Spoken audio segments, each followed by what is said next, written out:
各位大家好，歡迎收聽香港股市透視，一個由 AI 自動生成嘅每日盤後分析。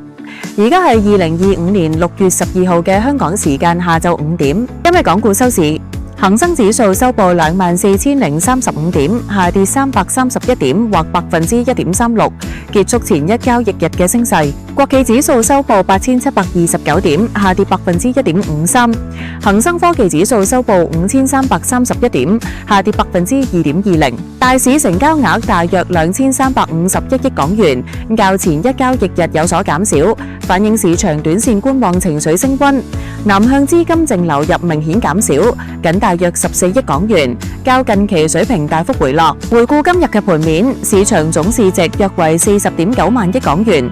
港股市盈率約13.6倍，處於歷史中位偏低水平。恒生指數自4月初低點反彈以嚟，累計升幅超過20%，但今日受到美國總統特朗普新一輪關稅威脅嘅影響而回調。特朗普表示，將喺數週內向多國發出新貿易協議條款信函，各國可選擇接受或者拒絕。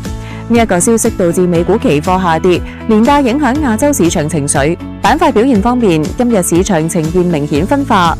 醫藥及生物科技板塊逆市走強，成為市場最大亮點。中國生物製藥、再鼎醫藥、百濟神州等創新藥股票表現突出，升幅介於3.5%至15%不等。醫藥板塊強勢，主要受惠於中國生物製藥高管喺高盛全球醫療健康年會透露，即將有標誌性對外授權交易落地嘅消息，引發市場對創新藥板塊估值重塑嘅預期。科技板塊則表現疲弱。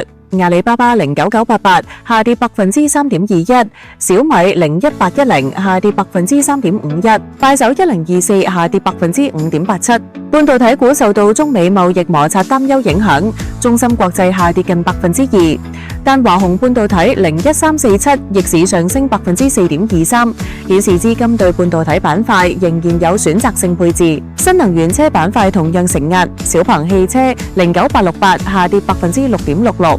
比亞迪1211下跌4.55%，蔚來09866下跌4.22%。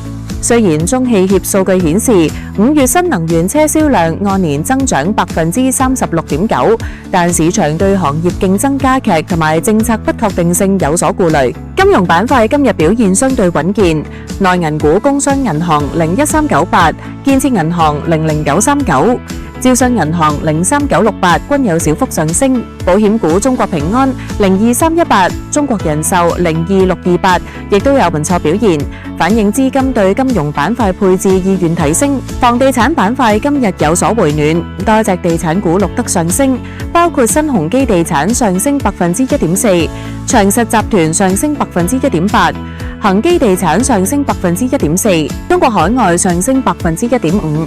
呢個反映市場對內地房地產政策放寬嘅預期，以及對香港本地地產股估值收復嘅信心。黃金股表現強勁，招金礦業、紫金礦業等上升超過5%，主因全球黃金價格持續創新高，避險需求升溫。新消費概念股如泡泡瑪特、09992、老鋪黃金等亦都有資金追捧，反映資金尋找結構性機會。從市場驅動因素嚟睇，首先係南向資金流入，雖然今日大幅減少，但年內累計淨買入已經達到6742億港元，為舊年全年嘅83%，顯示內地資金對港股中長線配置熱情未減。南向資金主要增持國有大行、互聯網龍頭同埋生物醫藥板塊，對市場估值收復起到關鍵作用。第二，政策紅利持續釋放，內地穩增長、降準降息、創新藥同埋 AI 產業政策落地，推動結構性行情，特別係 AI 產業鏈持續升溫。英偉達、博通等美股科技龍頭創新高，帶動 A 股同埋港股相關概念輪動。中國喺生成式 AI 領域嘅突破，如 DeepSeek 等企業嘅發展，重新點燃咗投資者對中國科技股嘅信心。第三，中美貿易談判階段性緩和，雖然特朗普近期再度發出關稅威脅，但雙方已經達成框架協議，市場對外部風險嘅擔憂暫時舒緩。特朗普此前已經將對中國商品嘅關稅從145%降至30%，為期90日。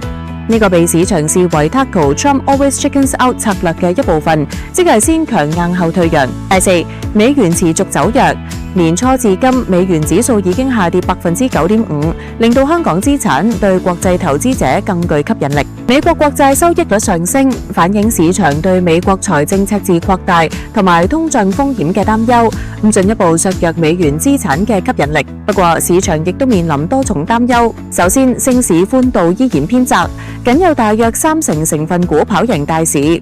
資金主要集中於醫藥、AI 科技、新消費等少數板塊，傳統板塊同埋老經濟行業表現落後。其次，港股估值收復之後，部分龍頭股已經返到年內高點，缺乏新增催化劑，部分資金選擇獲利阻截。第三，外部不確定性仍然高，包括美國加息週期、全球通脹壓力、中美地緣政治及貿易摩擦等，均可能導致市場波動加劇。特朗普嘅關稅威脅再度引發市場擔憂，尤其係對科技及出口導向型企業嘅潛在影響。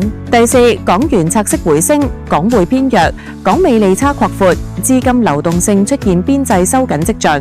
投資者情緒方面，近日市場情緒由亢奮轉趨審慎。雖然中美談判進展及政策紅利為市場帶嚟信心，但係高位整固壓力明顯，部分資金選擇減持或者落袋為安，觀望後續政策同埋業績催化劑。南向資金淨流入大幅減少，反映內地資金短線轉為觀望。技術面上，恒生指數自4月9號低點19,070點反彈以嚟，已經累計上升27%，目前正係處於高位震盪階段。日線 RSI 動能指標仍然處於強勢區間，但尚未達到超買水位，顯示市場仍然有上升空間。